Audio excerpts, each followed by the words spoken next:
संजौली में आज और ढली में कल लगेगा पावर कट। अंतर्राष्ट्रीय कुल्लू दशहरे में इस बार आएंगे सभी देवी देवता, शोभा यात्रा भी निकलेगी। भाजपा ने 5 राज्यों के लिए चुनाव प्रभारी किए नियुक्त, केंद्रीय मंत्री धर्मेंद्र प्रधान को सौंपी यूपी की कमान। बागवानों की अनदेखी पर राष्ट्रीय लोकनीति पार्टी सख्त, बागवानों के साथ किया सेमिनार, धरना प्रदर्शन की भी बनाई रूपरेखा। अफगानिस्तान में नेशनल रेजिस्टेंट फ्रंट ने सरकार के गठन की कही बात, बनी आतंकियों की सरकार को मान्यता न देने की गुजारिश की।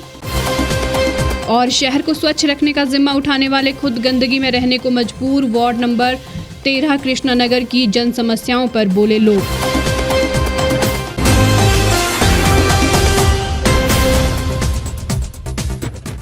नमस्कार, स्वागत है आपका द रीव टाइम्स में। मैं हूं लक्ष्मी ठाकुर और अब खबरें विस्तार से। विद्युत उपमंडल संजौली के तहत डिंगूधार पेट्रोल पंप और संजौली बाजार के आसपास के क्षेत्रों में 8 सितंबर बुधवार को दिन भर विद्युत आपूर्ति बाधित रहेगी। इस दिन स्मार्ट सिटी के तहत HT लाइन बदलने का कार्य किया जाएगा।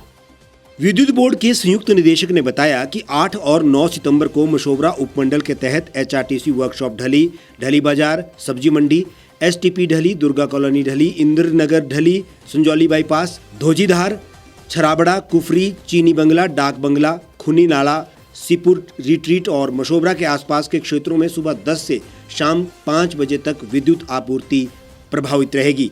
राष्ट्रपति रामनाथ कोविंद के शिमला प्रवास को लेकर विद्युत बोर्ड ने बिजली लाइनों को दुरुस्त करने के तहत ये कार्य किया जा रहा है। देव महाकुंभ अंतर्राष्ट्रीय कुल्लू दशहरा में इस बार सभी 300 देवी देवता आएंगे।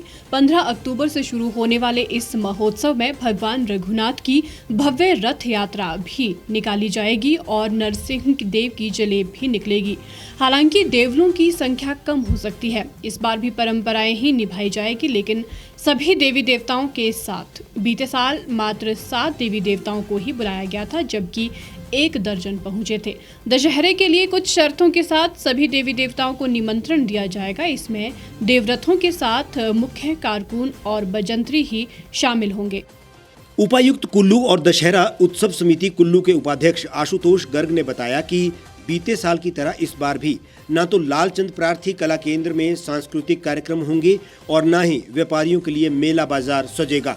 गत वर्ष दशहरा उत्सव के दौरान कोरोना की पहली लहर चरम पर थी। ऐसे में दशहरा उत्सव कमेटी ने मात्र 7 देवी देवताओं को निमंत्रण दिया था। इसके बावजूद उत्सव में भगवान रघुनाथ, बिजली महादेव, देवी हिडिंबा, इनके सहित 1 दर्जन से अधिक देवी देवता शामिल हुए थे। कोरोना काल में पिछले साल देवता श्रृंगार ऋषि, देवता खुड्डीजल और ब्यास ऋषि समेत आनी, बंजार और निर्मन घाटी के 100 से ज्यादा देवता शामिल नहीं हो पाए थे। इस दौरान उत्सव में देवी देवताओं को न बुलाने पर दशहरे में आई देवी हिडिंबा के साथ देवता हलान के धूमल नाग, सोयल की माता कोटली, डमचीन के वीरनाथ और फलानी नारायण ने कड़ी नाराजगी जताई थी। इसके बाद भगवान रघुनाथ के दरबार में छोटी और नगर में बड़ी जगती का आयोजन किया गया था। देवी देवताओं को न बुलाने पर कुल्लू का देव समाज भी 2 धड़ों में बट गया था। कुल्लू दशहरा दुनिया भर में प्रसिद्ध है। दशहरे में कई देशों के शोधकर्ता भाग लेते हैं। व्यापार के लिहाज से भी उत्तर भारत का ये सबसे बड़ा मेला है। इसमें देश भर के करीब 5000 व्यापारी शामिल होते हैं। कोरोना के डर में ये शुरुआत अगर नियमों की अनुपालना के साथ होती है तो अच्छा संकेत है। आगामी विधानसभा चुनाव के मद्देनजर भाजपा ने अपनी तैयारियां शुरू कर दी हैं। इसके साथ ही भाजपा ने उत्तर प्रदेश, पंजाब, गोवा, मणिपुर और उत्तराखंड जैसे राज्यों के लिए चुनाव प्रभारी की भी नियुक्तियां कर दी है। भारतीय जनता पार्टी ने उत्तर प्रदेश विधानसभा चुनाव के लिए धर्मेंद्र प्रधान को चुनाव का प्रभारी बनाया है। वहीं केंद्रीय मंत्री व हिमाचल के हमीरपुर से सांसद अनुराग ठाकुर को सह प्रभारी नियुक्त किया गया है। भारतीय जनता पार्टी ने 5 राज्यों के चुनाव प्रभारियों की सूची जारी की है। 2022 में उत्तर प्रदेश में होने वाले विधानसभा चुनाव का जिम्मा केंद्रीय मंत्री धर्मेंद्र प्रधान को सौंपा गया है। पार्टी ने यहां 7 सह प्रभारी भी नियुक्त किए हैं। पंजाब में केंद्रीय मंत्री गजेंद्र सिंह शेखावत तो उत्तराखंड का जिम्मा केंद्रीय मंत्री प्रहलाद जोशी को सौंपा गया है। गोवा विधानसभा चुनाव के लिए महाराष्ट्र के पूर्व मुख्यमंत्री देवेंद्र फडणवीस को चुनाव प्रभारी बनाया गया है। वहीं मणिपुर में केंद्रीय मंत्री भूपेंद्र यादव को प्रभारी बनाया गया है। पंजाब, उत्तर प्रदेश, उत्तराखंड, गोवा और मणिपुर में अगले साल चुनाव होने हैं। जहां चुनाव होने हैं वहां पर 5 में से 4 राज्यों में भाजपा की ही सरकार है और पंजाब में कांग्रेस की सरकार है।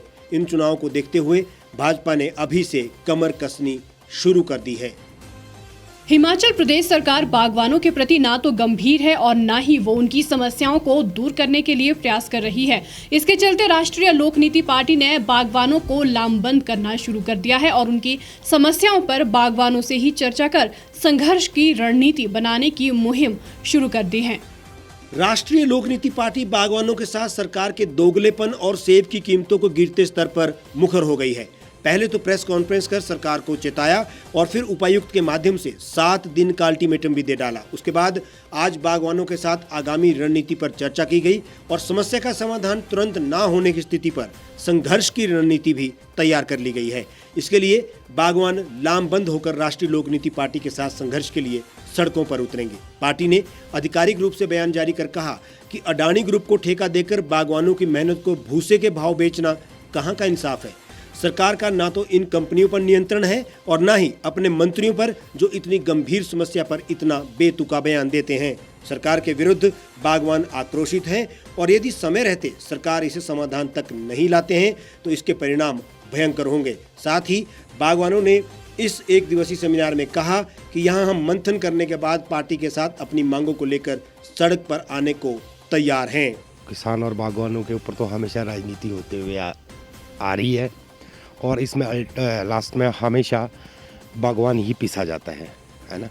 तो ये जो राष्ट्रीय आरएलपी पार्टी है, इन्होंने बहुत अच्छा मुद्दा उठाया एक बागवानों के लिए, बहुत ज़बरदस्त आवाज़ उठाई है। अभी परसों कॉन्फ्रेंस की थी जी, उसमें भी काफ़ी अच्छा इन्होंने काफ़ी बात की। कल हम डीसी साहब से भी मिले, उनसे भी हमने बात की, उनको हमने 5 सूत्रीय ज्ञापन दिया है और हमने गवर्नमेंट को अल्टीमेटम दिया है। अगर 1 हफ्ते में कोई इसके ऊपर ठोस कार्रवाई नहीं करते, कोई विचार नहीं करते, तो हम अगला हम जन आंदोलन करेंगे। पहली मांग तो हमारी ये, फर्स्ट मांग तो ये है कि अभी पीछे आपने देखा होगा, अभी रिसेंटली हमारे बागवानी मंत्री जी के बयान, मतलब इतने बड़े पद पे होने के बावजूद इतने छोटे और इतने हल्के विचार और हल्की स्टेटमेंट देते हुए, हमें तो ये लगता है कि उनको इस पद पे किसने बिठाया, कैसे बिठाया। इस सरकार को हमारे मुख्यमंत्री जी को भी सोचना चाहिए कि मतलब कैसा हमने किसान के हित में क्या बोलना चाहिए, क्या नहीं बोलना चाहिए। तो हम तो ये मांग रखते हैं, जैसे उन्होंने उस दिन स्टेटमेंट दी कि क्रेट में रखो, भरो, है ना, क्रेट में डाल के ले जाओ। हमारे सीएम साहब खुद बोल रहे हैं कि अभी आप रहने दो, है ना, सेबों को आप पेड़ों में ही रखो, बाद में उतारो। पेड़ में रखने, आपको पता है कि पेड़ में रख के आप सेब रखोगे तो ख़राब हो जाएंगे। वैसे ही बरसात का मौसम चल रहा है जी, बागवानी मंत्री जी बोलते हैं क्रेटों में डालो। आप मैम देखो, आप सेब कितना नाजुक होता है, वैसे ही अगर हल्का सा नीचे छूट जाए तो वो एक सेब दागी हो गया, उसके साथ दूसरा भी हो गया। तो मतलब तथ्य से परे बातचीत कर रहे हैं। तो ऐसे हम सरकार से ही मांग करते हैं कि इनको तो तुरंत हटा दिया जाए। दूसरी मांग मैम, जैसे हमारा आड़तियों का है, लदानी और आड़ती है ना, इनको लेकर भी है। हम किसान को हमारा जो उचित मूल्य मिलना चाहिए, इन लोगों की वजह से वो भी मिल नहीं पाता है, तो ये भी ख़त्म कर दिया जाए। और जो बाहर से हमारा जो अभी इन्होंने जो बाहर वाला सेब आ रहा है, उसके ऊपर जो इन्होंने टैक्स कम कर दिया हुआ है, वो दोबारा वही रखें, हम अपना सेब अपने आप बेच सकें, ताकि हमारे सेब की उनके बाहर के सेब से ज़्यादा वैल्यू हो। सरकार बागवानों पर घिरती नजर आ रही है। कांग्रेस पार्टी ने भी विरोध प्रदर्शन शुरू कर दिए हैं, तो वहीं अब राष्ट्रीय लोक नीति पार्टी बागवानों के साथ ही सड़कों पर संघर्ष का बिगुल बजा चुके हैं। सरकार को गंभीर होना होगा, नहीं तो ये संघर्ष बड़ा तो चुनाव की सरगर्मियों के बीच ये किस दिशा में जा सकता है, वो समझा जा सकता है। अफगानिस्तान में तालिबानियों की नई सरकार के गठन की घोषणा के साथ ही नेशनल रेजिस्टेंट फ्रंट ने भी अपना नया मोर्चा खोल दिया है। फ्रंट के मुताबिक जल्द ही अफगानिस्तान में वे अपनी नई सरकार का न सिर्फ गठन करेंगे बल्कि अपनी नई कैबिनेट भी बनाएंगे। अहमद मसूद की अगुवाई वाले फ्रंट ने दुनिया भर के तमाम संगठनों से अपील करते हुए तालिबान में बनी आतंकियों की सरकार को मान्यता न देने की गुजारिश की है। अफगानिस्तान में तालिबानियों की सरकार बनने के बाद जिस तरीके से हालात बने हैं, निश्चित तौर पर गृह युद्ध जैसे ही है। जिस तरीके से पंजशीर घाटी में अहमद मसूद की नेशनल रेजिस्टेंस फ्रंट के आह्वान पर पूरे अफगानिस्तान में विद्रोह शुरू हो गया है, वहीं तालिबानी सरकार के लिए निश्चित तौर पर चुनौती बना हुआ है। नॉर्दर्न रेजिस्टेंस फ्रंट ने एक अपील जारी करते हुए दुनिया भर के सभी समुदायों से ये मांग भी की है कि तालिबानियों की बनी आतंकी सरकार को मान्यता न दी जाए। वहीं अफगानिस्तान के यूनाइटेड नेशन में स्थायी प्रतिनिधि नासिर अंदीशा ने बयान जारी करते हुए कहा कि अफगानिस्तान में अब 2 सरकारें हैं। संयुक्त राष्ट्र में अफगानिस्तान का प्रतिनिधित्व करने वाले नासिर ने कहा कि एक सरकार एमिरेट्स ऑफ तालिबानिस्तान की है और जबकि दूसरी सरकार रिपब्लिक ऑफ पाकिस्तान की है। अंतर्राष्ट्रीय समुदाय में नासिर के इस बयान को बहुत गंभीरता से लिया जा रहा है। अफगानिस्तान में बनी तालिबानियों की नई आतंकी सरकार के विरोध में लगातार विद्रोह पनपता जा रहा है। स्थानीय लोगों के मुताबिक अफगानिस्तान में जिस तरीके से आतंकियों की सरकार बनी है, वे सरकार अफगानिस्तान के हितों की रक्षा करने में नाकाफी है। दरअसल वहां पर गुस्सा पाकिस्तान के सबसे ज्यादा अफगानिस्तान में दखल देने को लेकर भी बना हुआ है। पंजशीर घाटी से शुरू हुआ आज़ादी की लड़ाई का मूवमेंट पूरे अफगानिस्तान में फैलने लगा है। पहाड़ों की रानी राजधानी शिमला सभी को अपनी तरफ अनायास ही आकर्षित करती हैं। इसे अब स्मार्ट सिटी भी बनाया जा रहा है। यहाँ पर स्मार्ट सिटी के तहत कई प्रोजेक्ट चल रहे हैं, लेकिन यदि स्मार्ट सिटी में सफाई व्यवस्था की बात की जाए तो वो स्मार्ट नहीं है।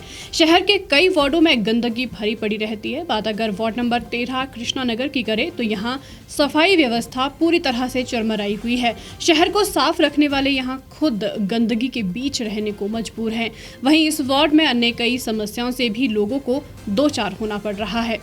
राजधानी शिमला में भले ही नगर निगम शिमला के महापौर और उप महापौर सफाई व्यवस्था सुचारू रूप से करने की बात करते हों, पर जब जमीनी स्तर पर हकीकत देखी जाए तो कुछ और ही बयां करती है।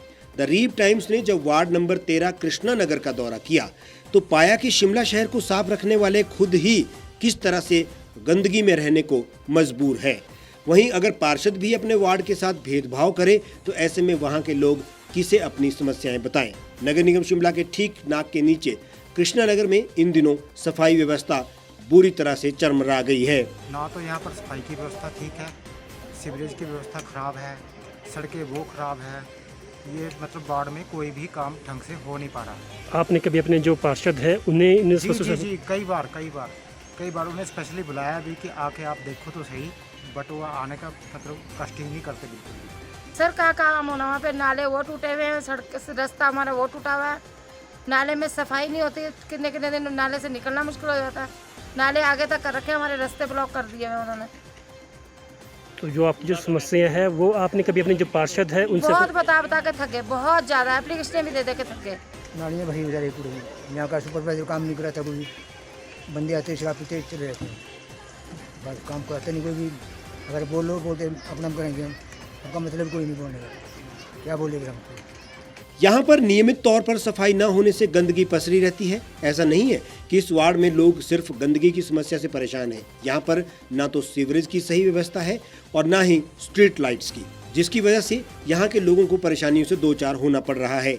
रीप टाइम से बात करते हुए कृष्णा नगर के स्थानीय लोगों ने बताया कि उन्होंने कई बार अपनी समस्याओं से वार्ड पार्षद को अवगत करवाया, पर हर बार उन्हें निराशा ही हाथ लगी है। में ऐसा जगह जगह कूड़े के ढेर लगे हैं जिसे कि साफ़ नहीं किया जाता और डेली की डेली सफाई कर्मी आते हैं, मगर यहाँ सफाई नहीं हो पाती। और नीचे सीवरेज के पाइप साल डेढ़ साल से फटे हुए हैं, जिसे कि देखा नहीं गया, देखकर भी अनदेखा किया गया है, जिसे कि इधर बहुत प्रॉब्लम आ रही है, बीमारी फैलने का बहुत ज़्यादा खतरा है। और इसे देखकर इस पर कार्रवाई की जाए, इससे बहुत मुश्किल आ रही है। तो पता है जी, वो मगर सुन के अनसुना कर देते हैं। ये तो आप आएंगे देखेंगे, देखकर पता लगता है ना कि ये अब से थोड़ी ये समस्या काफ़ी टाइम से चल रही है। नीचे कूड़े के ढेर लगे हुए हैं और नाले में जाओ तो नाले में कूड़ा ही कूड़ा मिलेगा आपको। और ये सबसे ज़्यादा समस्या इधर के सीवरेज पाइपों की है। सीवरेज के पाइप फटे हुए हैं, जिसका कि उन्हें पता है मगर वो आते नहीं है, ना ध्यान देते हैं। कोई नहीं गौर करता, लाइट वहाँ नहीं है। नहीं तो सोचो कि रात को अंधेरा, रास्ता टूटा हुआ, लाइट हो तब बीच निकल जाए। वो कहते, बोलते हैं कि यहाँ पे करेंगे, जब पैसा आएगा तब करेंगे। लाइट नहीं है, रास्ता ठीक नहीं है, नाला वो टूटा हुआ, नाले में इतना न कचरा होता है। बहुत नहीं करते, सुनते नहीं बात, कोई अपने मोहल्ले की सफाई करता है, यहाँ कोई करता है। वार्ड नंबर 13 कृष्णा नगर में यहाँ के लोगों को पेश आ रही समस्याओं को लेकर जब रीप टाइम्स ने स्थानीय पार्षद बीटू पाना से बात की तो उनका कहना था कि उनके वार्ड में सीवरेज की कोई दिक्कत नहीं, कुछ एक घरों में सीवरेज की दिक्कत है जिसे ठीक करवा दिया जाएगा। बिट्टू पाना ने कहा कि बरसात की वजह से नालियों में कूड़ा इकट्ठा हो जाता है, जिसकी वजह से सफाई की कुछ अव्यवस्था दिखती है, लेकिन इसे जल्दी ही साफ किया जाएगा। ऐसा नहीं है, सीवरेज तो यहाँ पर अभी हमने सारी सीवरेज से कनेक्ट कर दिया कृष्णा नगर को। हाँ, जहाँ पर वो आप बोल रहे हैं वाल्मीकि मंदिर के बैक साइड में कुछ एक वो पाइप्स है, वो जो प्राइवेट पाइप्स है वो टूटी हुई है। मैंने इनको 2-3 बार बोला है, अगर आज आता हूँ मैं फिर भी उनको बोलता हूँ कि इसको प्राइवेट पाइप्स ठीक करा लो। बाकी सफाई व्यवस्था के बारे में तो मैं बोल देता हूँ उनको, जो हमारे दफेदार हैं, और इंस्पेक्टर भी बोल देता हूँ, उसको भी दुरुस्त करा देंगे। आजकल बरसात की वजह से थोड़ा सी दिक्कत आ जाती है, वो एकदम वो जो नालियों में कूड़ा काड़ा फंस जाता है ना, तो बरसात की वजह से पानी बाहर आ जाता है। सर, एक स्ट्रीट लाइट्स की भी वहाँ पे दिक्कत है, और जो सड़क है, सड़क भी ठीक नहीं है। नहीं, स्ट्रीट लाइट्स का जहाँ तक सवाल है, स्ट्रीट लाइट्स अभी स्मार्ट सिटी के तहत लग जाएंगे। बहुत जल्दी इसी हाउस में हमने बात की है, तो मैंने स्पेशल बोला है कि हमारे कृष्णा नगर में भाग का भी आतंक है, और इसमें स्ट्रीट लाइट्स हमारी कुछ एक ख़राब भी है, कुछ एक नहीं लगनी थी। तो अभी मैंने हाउस में बात रखी थी, बोले स्ट्रीट लाइट्स के हमें बहुत जल्द से लगा। राजधानी शिमला को स्मार्ट सिटी बनाने की कवायद चल रही है और काम शुरू है, पर शहर में यदि सफाई व्यवस्था ही उचित नहीं होगी तो स्मार्ट सिटी सिर्फ नाम की रह जाएगी। नगर निगम शहर में सफाई व्यवस्था बेहतर बनाने के कितने भी दावे कर ले, यदि निगम के वार्डों में गंदगी पसरी होगी तो ये दावे बेमानी साबित होंगे। इस बुलेटिन में फिलहाल इतना ही। बाकी तमाम खबरों के लिए जुड़े रहिए और देखते रहिए द रीव टाइम्स।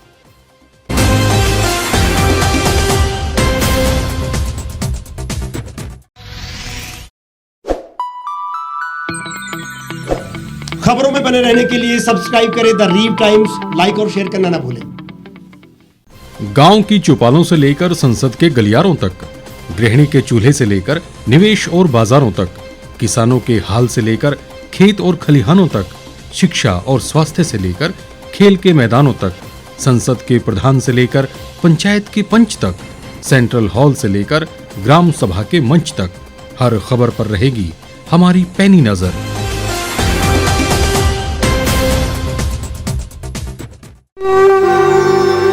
भारतवर्ष, जिसे आप दशकों से सुनते आए हैं कि सोने की चिड़िया थी, इसके पंख पहले मुगलों ने कुतरे, फिर अंग्रेजों ने, और आज राजनीतिक प्राणी कोई कोर कसर नहीं छोड़ रहे। आज भी लगभग 25 करोड़ लोग रात को भूखे सोते हैं। करीब 2 करोड़ लोगों के पास घर नहीं है। भ्रष्टाचार में हमारा 176 देशों में 80 नंबर आता है। औसतन 100 महिलाओं के साथ हर दिन ज्यादतियां होती है और ना जाने क्या क्या। देश की संसद से कुछ ही दूरी पर चादर लपेटे सैकड़ों लोग सुबह नील गगन के नीचे सोए हुए मिलते हैं। क्या आप एक ऐसे भारत की परिकल्पना नहीं करना चाहेंगे जहां कुछ ऐसा किया जाए कि 1 वर्ष के भीतर देश में कोई भिखारी या लाचार भी आश्रयहीन न रहे? लोगों को सभी सरकारी सेवाएं घर द्वार पर ही प्रदान की जाएं, ताकि दफ्तर या कर्मचारी के चक्कर ना काटने पड़े। भ्रष्टाचार जड़ से समाप्त हो जाएगा। सेवा प्रदाताओं की पब्लिक रेटिंग यानी जनाकलन और तकनीक द्वारा अपराधों का शून्यकरण किया जाए। स्वास्थ्य और आधारभूत शिक्षा सभी के लिए समान गुणवत्ता के साथ निःशुल्क प्राप्त हो, और भी बहुत कुछ। यदि आप इस पवित्र राष्ट्र निर्माण यज्ञ का हिस्सा बनना चाहते हैं तो आज ही राष्ट्रीय लोक नीति पार्टी से जुड़ें। अब देश राजनीति से नहीं, लोक नीति से चलेगा। विजिट करें वेबसाइट rashtriyalokniti.org।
एक छत के नीचे सुविधाओं का अब उठाएं लाभ।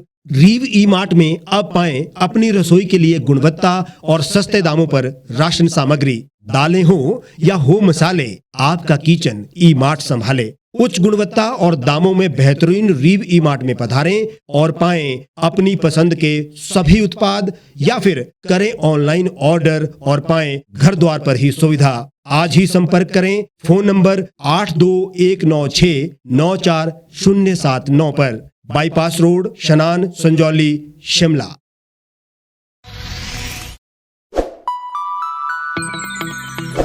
लेटेस्ट खबरों के लिए आप यूं ही देखते रहिए द रीव टाइम्स। लाइक, शेयर और सब्सक्राइब करना ना भूलें।